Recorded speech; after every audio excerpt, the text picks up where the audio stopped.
rivers, River Ij and River Amstel. And nature created over time a swampy area, marshy land. And the first settlers came here for peat. Peat is turf to heat up your houses or their huts or their castles, whatever they had back then. And these guys created an infrastructure of small waterways to transport the peat elsewhere. Later on, for the purpose of water management, they created a dam in the River Amstel.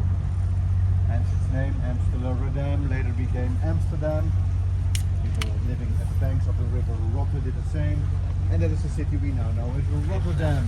So that's how creative our names we are. Well, back to Amsterdam. Already in 1275, the Count of Holland, the province that Amsterdam is in, gave the merchants of Amsterdam a toll privilege. And that gave Amsterdam a competitive advantage over other cities. Meaning that the goods that they traded, amongst other fish, and their main catch was herring, that they did not have to pay tax on the goods that they traded. Later on in 1306, Amsterdam got its city rights from the Bishop of Utrecht, and that allowed Amsterdam to create a justice system and to charge them to the people, almost 1200 back then, living here, to charge those people tax because they needed some works to be done. One of the first things they did was build a dike, the sea dike, which is still here as of today, to protect the seaside of Amsterdam. On the inland side of the dam, they created a canal, the each end of the river. Two became four, four became eight, all connected with wooden houses, a swampy area, and they did not find the correct way of making good foundations then. Later on, after probably being inspired by Venice, they built the first brickstone building. It was an old church founded on 7-8 meter long wooden piles for the foundation. Step by step, Amsterdam grew from a small settlement into a traders merchant city. Our first trade was the Baltic region. From there we imported wood and grain. Already in the 1300s, we got a concession from the city of Hamburg to import their beer. And the dam became the dam square, and that became the trading place of the goods that we traded.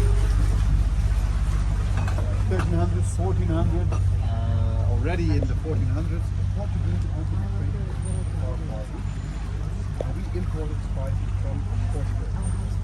Portugal came to war with Spain, our trading routes were cut off, and we had to find a way of getting these spices ourselves. And for that purpose, we merged end of 1500s 7 companies into one company that is known as the Dutch East India Company, or the VOC.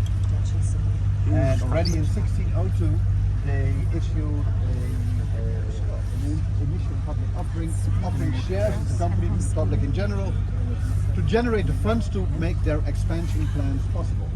Because they wanted to conquer the Portuguese and the Spanish on their trading routes. And for the purpose of that, they built trading posts alongside the west coast of Africa, South Africa, Mozambique, Persia, India, Indonesia, all the way to Formosa, that is the island now known as Taiwan. That company, the VOC, Dutch East India Company, already got also the concession from the government to carry weapons on board, cannons and guns, for the purpose of defending the trading posts. And we were tempted to do also business at gunpoint. Give me your merchandise. We were not that friendly people back then. We changed a lot since, but we started out as bandits and robbers, especially in the far, far east. There was a subsidiary, later on an entity of its own. It was the West India Company. After 20 years, they were in the quest for searching a shortcut to the far, far east. And they assigned Mr. Willem Barends on his ship to find the route over the north. Mr. Barends is still there. He got stuck on the ice of Spitsbergen. And later on, they assigned a British captain to find the route to the west, over the west. And this British captain served for the West India Company, and he landed on what we now know as Manhattan Island. And not much later, he created, or they created, a settlement that is known as New Amsterdam.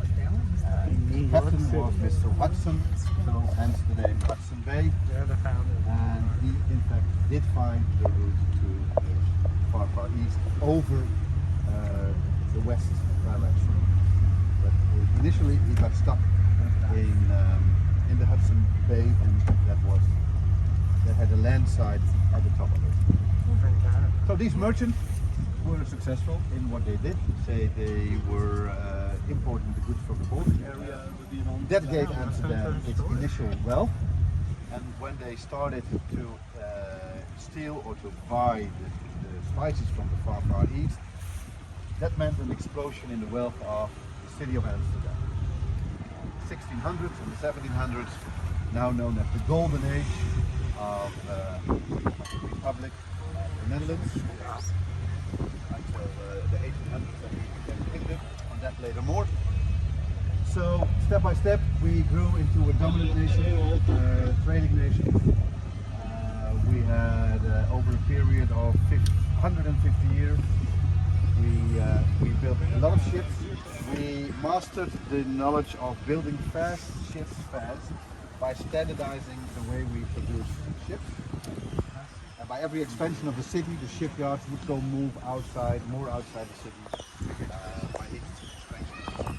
Second, we are now sailing on a third expansion of the city, which gave us the canal zone or the canal belt as we know it today.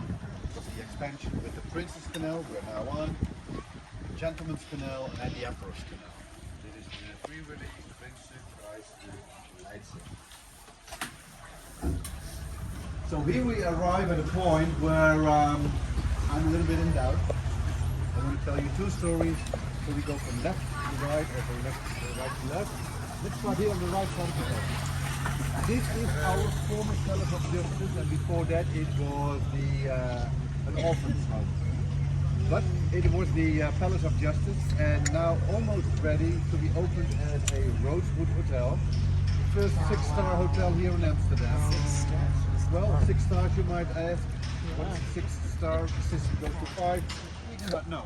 What we do know is their intention to be 20% more expensive than the already most expensive hotel here in Amsterdam. We'll sail along that one later on. But they are open for bookings. Opening is planned for this year. The Rosewood Hotel in our former Palace of Justice. Then we go to the left side of the boat. Here they are, the so-called founding fathers of the Republic of the United Dutch Provinces. Overijssel, Utrecht, Holland, Gelderland, Zeeland, Friesland and Groningen. In 1581 they stood up against the King of Spain. We were fed up with the reign of the Spanish king. Before that we were under the rule of the Habsburg Reich, Emperor Maximilian. But in 1581 we declared independence from the King of Spain. We did it quite successfully because we were accepted as a nation, as a republic, so to say.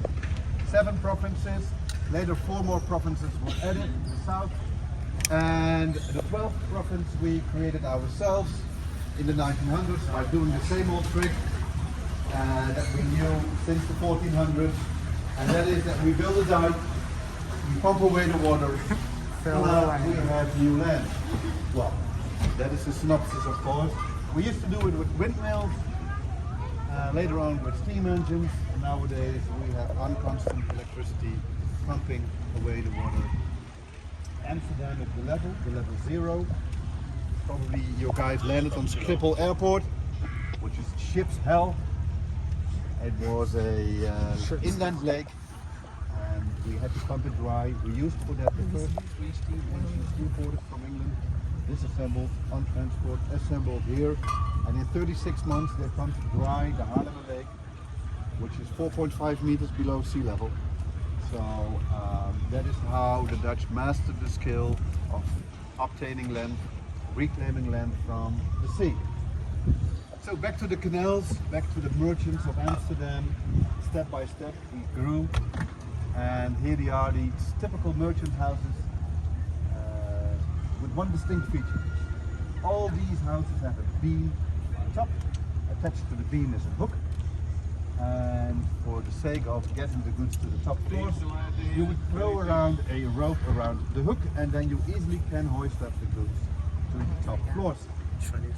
Back in the days, Amsterdam was not that advanced with water management, so floodings occur regularly. These houses, small in their width, high, raised above the city.